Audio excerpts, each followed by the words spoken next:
Welcome to Bleachers and Speakers. I'm your host, June. I got my boy Foster with me. What's up, man? Hey man, feeling good. It's Victory Tuesday. Ah, yeah, it's always easier to do a show after a victory, but we can't celebrate too long. We got another game coming up, and what me and Foster decided to do was to do a quick preview of the Lions versus a Minnesota game because this game is just as important. Uh, the Lions aren't quite out the woods yet as far as the division.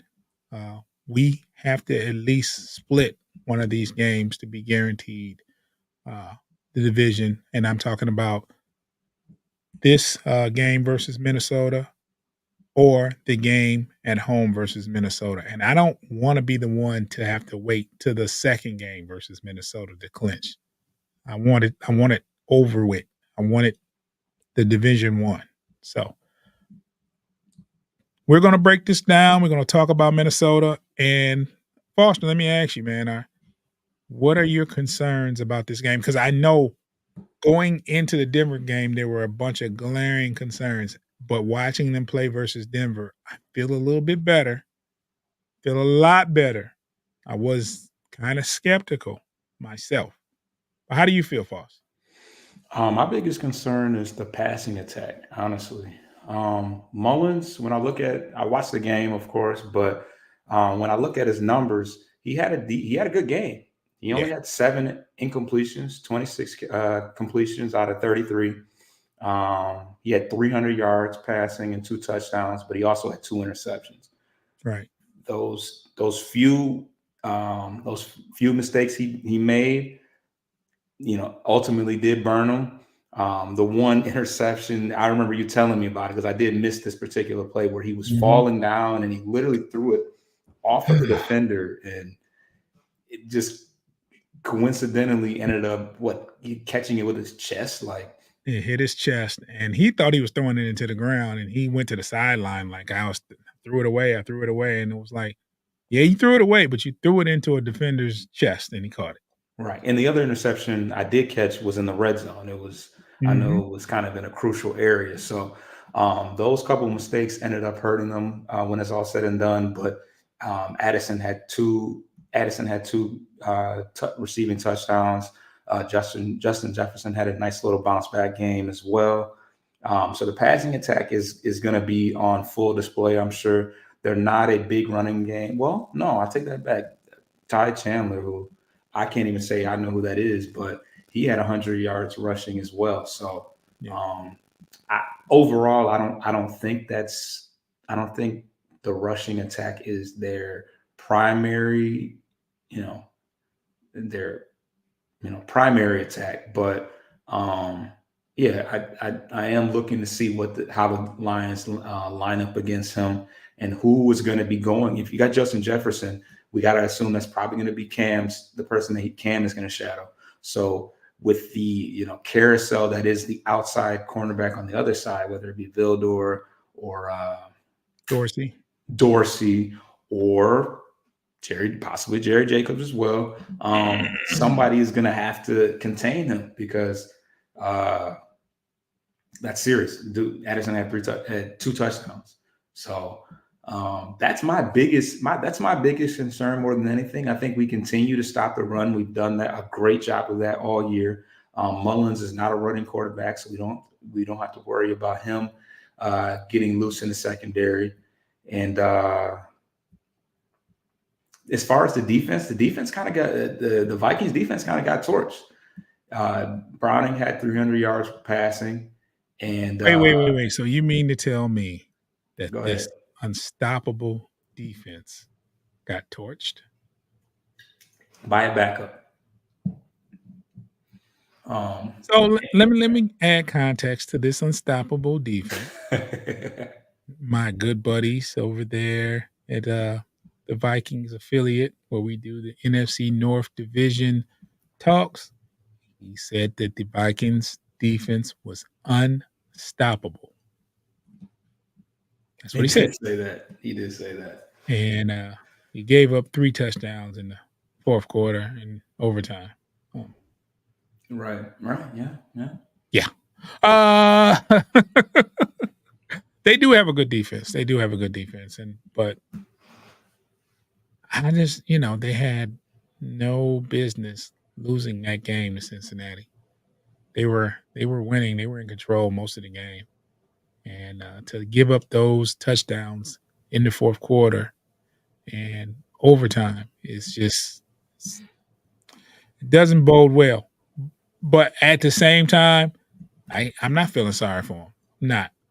This we That's a team we have to face. We have to look at the game tapes as far as Lions personnel, coaches, and figure out because that offense they have a passing offense that is very very good, even uh without Kirk Cousins. So that tells you how good the wide receivers are, and they have T.J. Hawkinson who doesn't disappoint. He's putting up numbers and he's getting big catches. Uh, he's actually fit. He fits very well in the Minnesota Vikings offense, and he's putting up numbers. So although we do have Sam Laporta, they got TJ, and TJ is not disappointed since he's gotten over there, and he's been playing solid all year. And for them to have the quarterback carousel that they've had, they're still pretty good on offense. They use the run to set to keep defenses honest, and they do have two capable running backs. So, but the offensive line is hit or miss. They deal with a lot of injuries, like we all have. But they're doing a pretty solid job considering the facts. But they are a very, very good team and should not be slept on at all. And the first game this week, is it on Christmas Eve? It's on Sunday. It's on Sunday. Yep. Yep. Yeah, it's on Sunday, and it's at Minnesota. Correct? Correct. Yeah. So that's something we have to deal with. They have everything to play for. They're fighting for a spot. Uh, so they're not gonna they're gonna try to handle business. So we got a nice challenge ahead of us. What up, Hatter's House? Hatter's House said your Lions are winning out if the O line stays healthy. I think they're a different team when everybody on the O line is present. When Ragnow is able to play, and Decker. When we have Decker and Sewell and and Frank Ragnow, they're a better offensive line. Of course, Glasgow's pretty good as well. So when we're healthy on the offensive line, it's a different team out there. And when we're not turning the ball over, we're a different team. We're a good team. We're not turning the ball over. So, but Minnesota presents a challenge. They have everything to play for. They could actually win the division if they win both games versus the Lions and they beat Green Bay. Green Bay. They could actually win the division still. Hmm. That's considering how bad they've played at the beginning of the season, you know. And that's another thing I want to say, Foster. The Vikings fans, now every Viking fan that I know of, they been cheering from day one. They never threw in the towel. They never said, you know, and you've been around Dave Foster. He still believes in this team. He doesn't like when they lose, he says what's going on. He keeps it real. But he doesn't talk bad about his team, and he still thinks his team can get into the playoffs and win a game in the playoffs or two. He still believes that. On the other hand, here we go 9-4, and the fan base is we won't win another game. Fire Aaron Glenn. I mean, I think that they. I mean, I think that the fact that they bounced back so well early on after the Kirk Cousins injury, they were just kind of they had a like you said, they're playing with house money, and if they can still manage to make things you know doable without their starting quarterback, they can't. What can you really be mad about? They've had four quarterbacks. Can you imagine it? I don't even want to imagine Yeah, being on your fourth quarterback thus far for the year crazy. It's crazy. and still being in the race. Like, how can you? What can you possibly trip about when you've continued to be competitive with all that happening? So Can you I can understand. imagine if Kirk Cousins was just healthy though, how good they would be? Yeah, which yeah, eh, they were kind of fraudulent last year with him playing the whole time. So Yeah. yeah, but But they would be well, I think they would be better than 6 and 7. yeah, yeah. I think Dobbs. I think the change up with Dobbs and the little bit of Mullen? before people figured him out. I think that helped them. The fact that people that he brought a different wrinkle because he won a couple games right before they got him up out of Yeah, here. he won a couple games, but Yeah, they I think it was the, Raiders game when they lost 3 to nothing. They was like, "Okay, this is enough. yeah. We can't No, we can't be getting we need to shut out change. like Yeah, we need a spark." yeah. Yeah, so that's exactly what happened. They wound up pulling him. I don't think he got hurt, but they pulled him in the Raiders game. That was the ugly game where, they scored 3 points in the 4th quarter. They won 3 nothing, and it looked like a baseball score as comparison to a football score. Yeah, was that the A's versus the Twins out Mm, there? yeah, for Oh no, sure. they're not in Oakland anymore. My bad. But that's you gotta go by that. That's what they known for, the Oakland Raiders, so but even though they're the Las Vegas Raiders, but yeah, I Las get it. Vegas now. But That's where they the A's are going though. oh, yeah? Hmm. They're going to Las Vegas? 2028 or something. Wow. Yeah. That's crazy. That's crazy.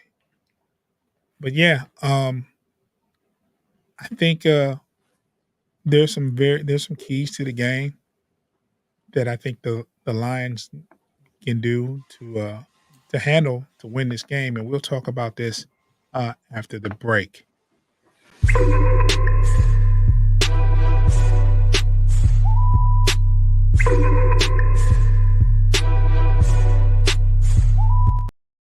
Okay, so this is how we're gonna do this, Foster. I'm gonna say a key to the game and explain it, and then you think of a key to the game, what you feel, and we'll just go back and forth with that. Okay. Okay. One of the keys to the game is the turnover game. We have to win on the turnover game. We cannot turn the ball over more than Minnesota. Now, I'm not going to sit up here and say, "Hey, we shouldn't turn the ball over at all," because we know how that goes. Uh, I don't expect the Lions to turn the ball over a lot. However, we have to. We have to. I don't know what Jody's talking about, but we have to win the turnover battle. We need to create, create, create turnovers, and not so much turn the ball over. I think Goff, if he makes sound decisions, throws the ball away when he has to, and ball security is at a premium. Zero, like Jody said, zero interceptions will be great. Boss, what do you think? Yeah, no, that's definitely yeah, I think if we really sat down and looked at turnover differential and games where we won versus lost them, I would venture to say that in games where we were plus on the plus side of the differential, I mean the Mhm. plus side of turnovers, we were probably nearly undefeated. So I definitely think that's a huge key. Mhm. The biggest one for me is protecting Jared Goff. We've been privy to a lot of the information as far as how their defense operates, as far as blitzing and putting a lot of guys in the box and causing confusion and chaos down there. And with a pass rusher by the likes of Daniel Hunter, it's Mhm. spelled like Danielle, which is weird, but his name is I think Daniel Hunter. He's Don't make me mad, man. a yeah, hey, he know how his name's spelled. But anyways, yeah, I think it's gonna be very imperative that we do what we need to do to protect him. I don't know if he's on the opposite side of Sewell or on his side, but he can definitely. I think that he poses um, the biggest concern for me, as far as protecting golf.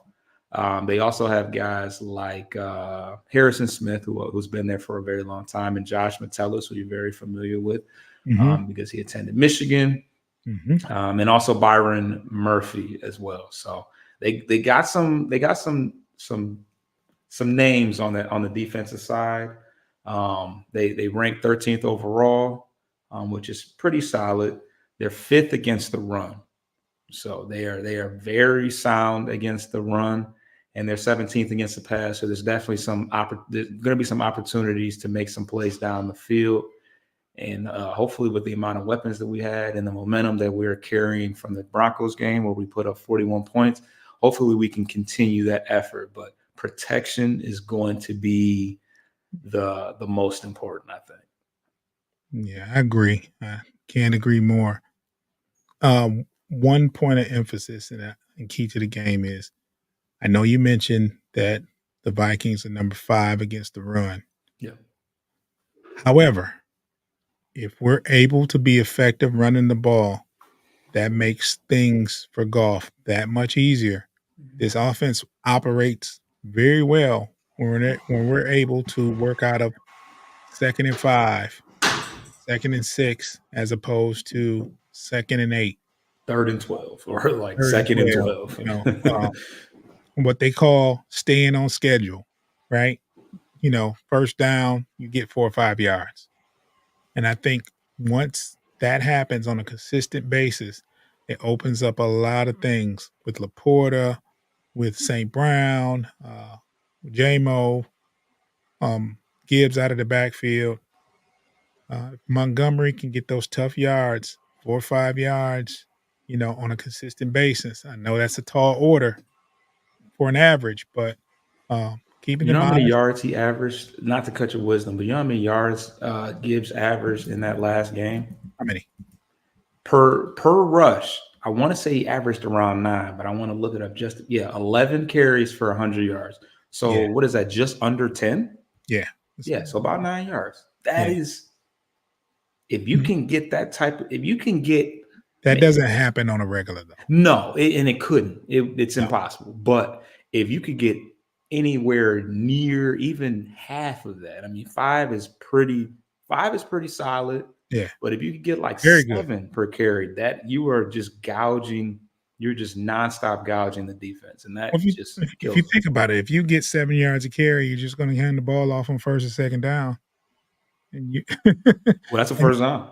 yeah, yeah, so that you just but what happens is when you get those tough yards on 1st and 2nd down and you have a 3rd and short, it opens up your playbook, and you have the defense guessing, are they gonna continue to run? Or are they gonna throw a pass?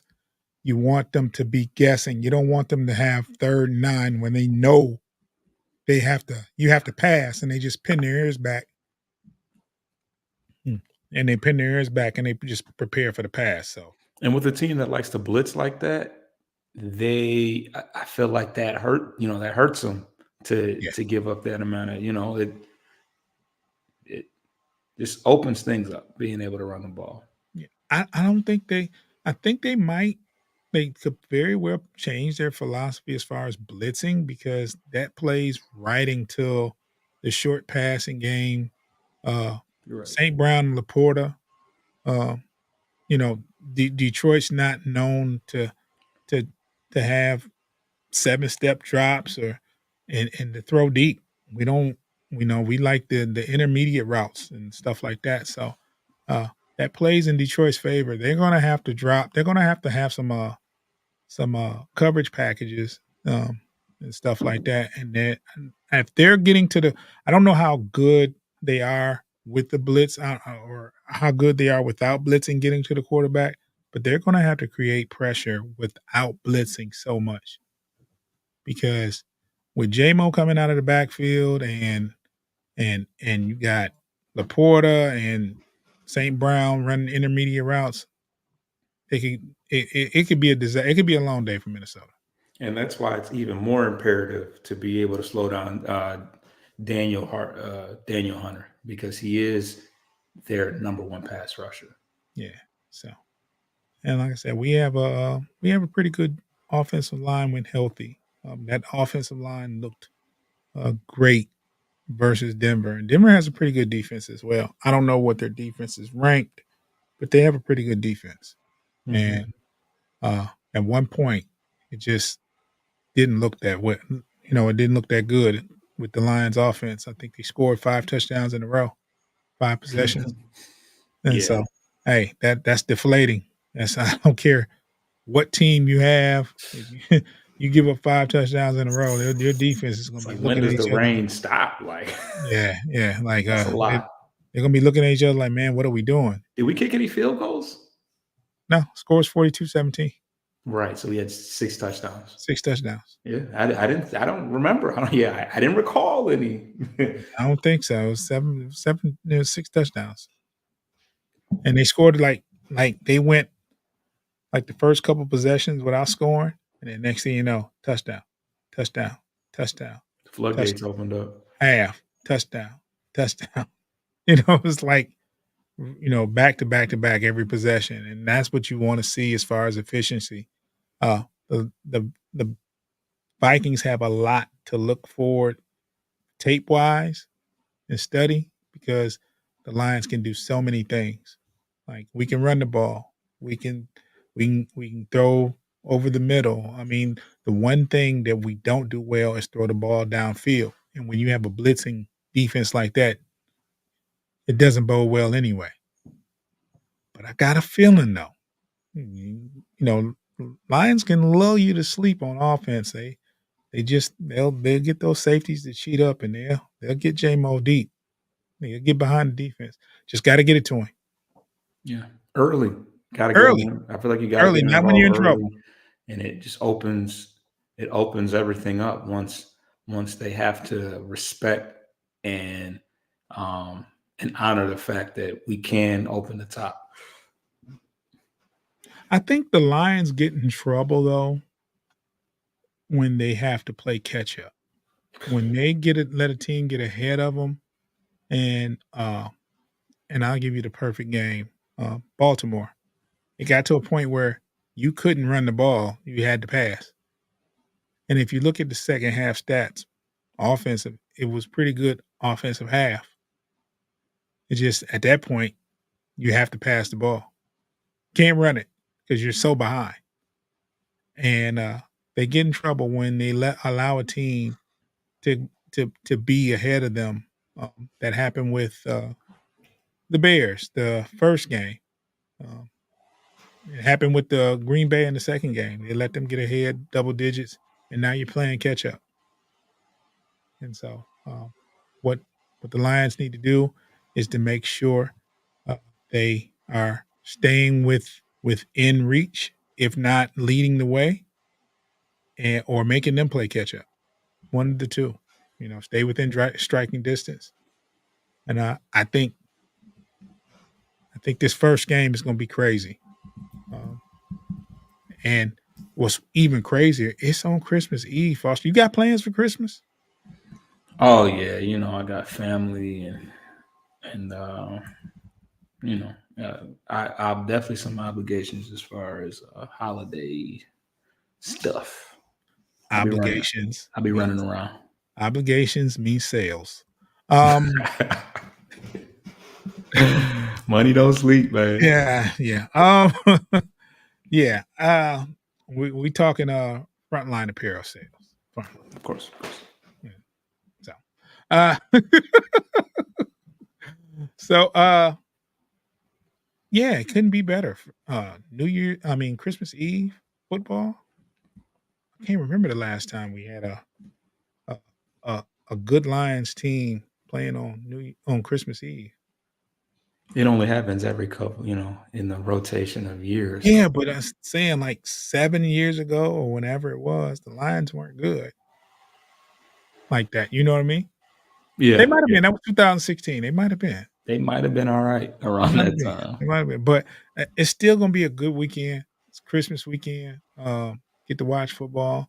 Um, I know I believe that the Lions will win Sunday. Um, we need to. I don't want any pressure going into this Dallas game.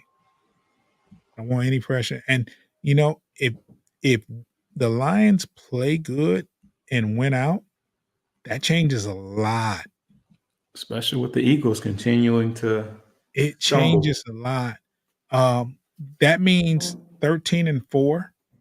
Uh, you're very well looking at a second seed. Uh, you could very well be even or ahead of the Giants. I mean, of the Eagles and Dallas.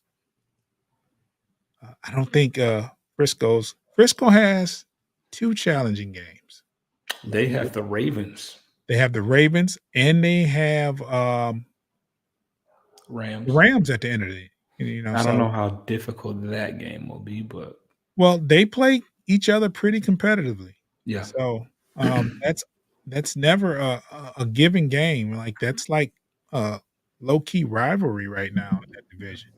Rams gonna So be playing for their life at that point too. So yeah. So, they're at what, 10 and 3? 11 and uh 3? San Francisco, Yeah, 11 and 3? I think they have 11 because 11 and 3? And they because have we're 2 tied tough with a couple games. teams for 10. But yeah. Yeah, they have 2 tough games and, the 13 if Lions went out, that's the best case scenario.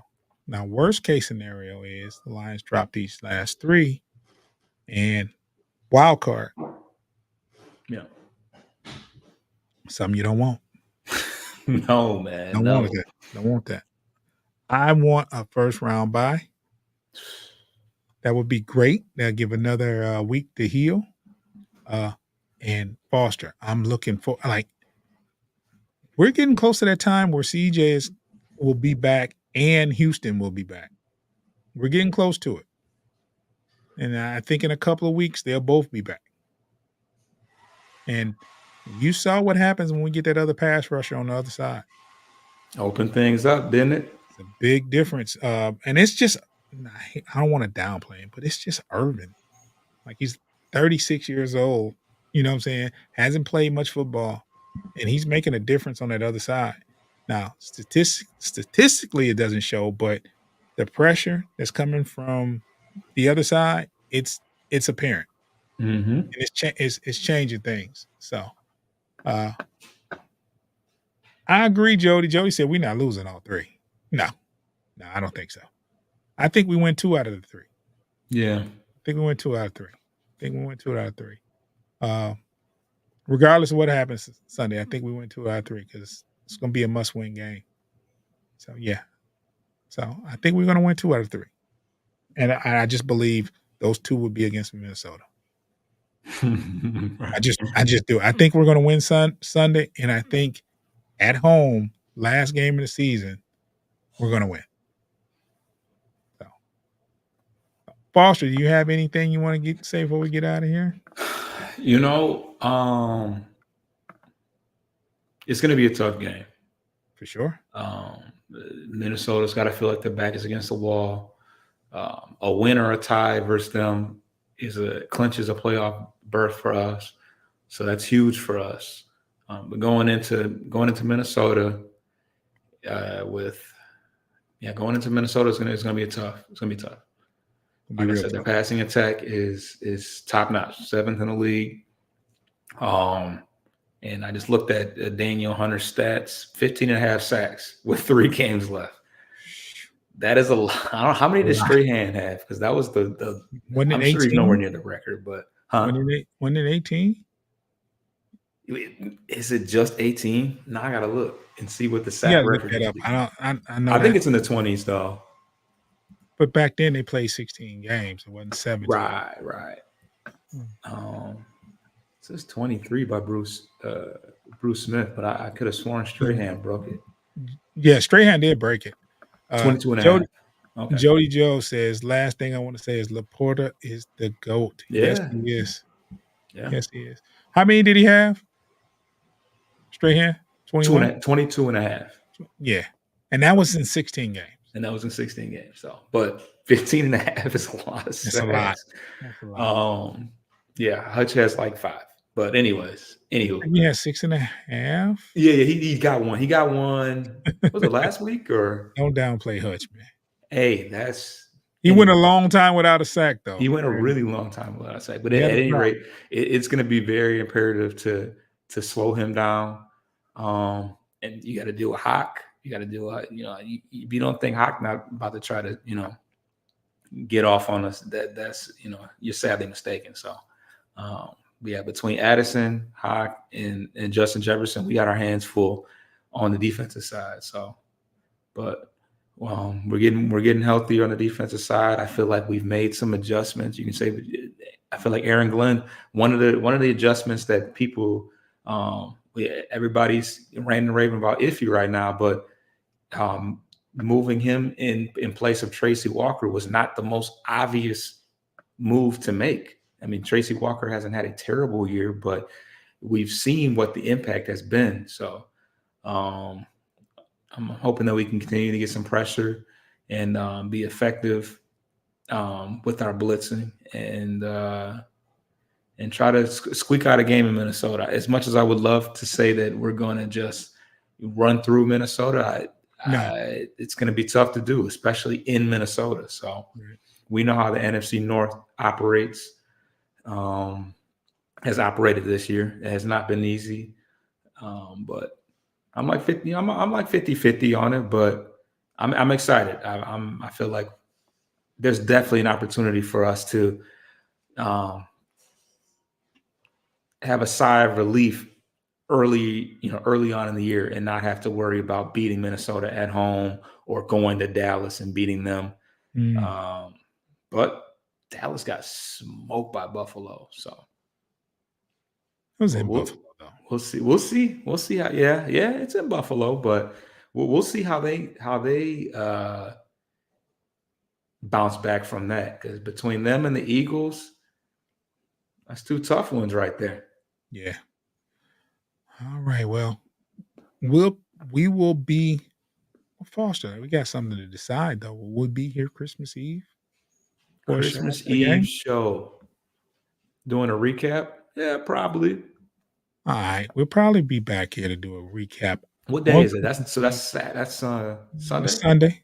Yeah, we'll Okay. probably do a Yeah. recap Christmas Eve, right after the game. That's a day game? I 1 think it's o'clock? at 1:00. Okay. I We'll don't think figure it's it on. out. We'll figure it out. Yeah, I think the prime time games is Dallas. Okay. That's the next one. Unless they change, they might change it, but no, but everybody's playing Sunday. I don't know. I think for the holiday they might have it at a set time and quit moving it around because of the players. I think if the Lions are slated to play early, they'll have them there early so they can get home Christmas Eve and be home for Christmas with their families. So, but we'll check it out, man. Thank y'all for checking us out. It's been another dope episode. Foster, I appreciate you. You can check us out on Motor City Metrics on YouTube. You can also listen to us on all streaming platforms. Just type in Bleachers Speakers FFSN, and you can listen to us. Download the episode. Spotify, iHeartRadio, uh, Apple Podcasts, Google Podcasts. We on all of it. So check us out. We got one more comment I'm gonna read off. And Jody confirms that the game is Sunday at 1:00. That is my son. Thank you. Thank you for that information. Sunday at 1:00. I'll be tuned in. So that means we'll be doing a show about 4:30ish. This depends on the pace of the game. Somewhere around there. You got anything you want to say before we get out of here, Foss? Defense, man. Defense. Let's get it.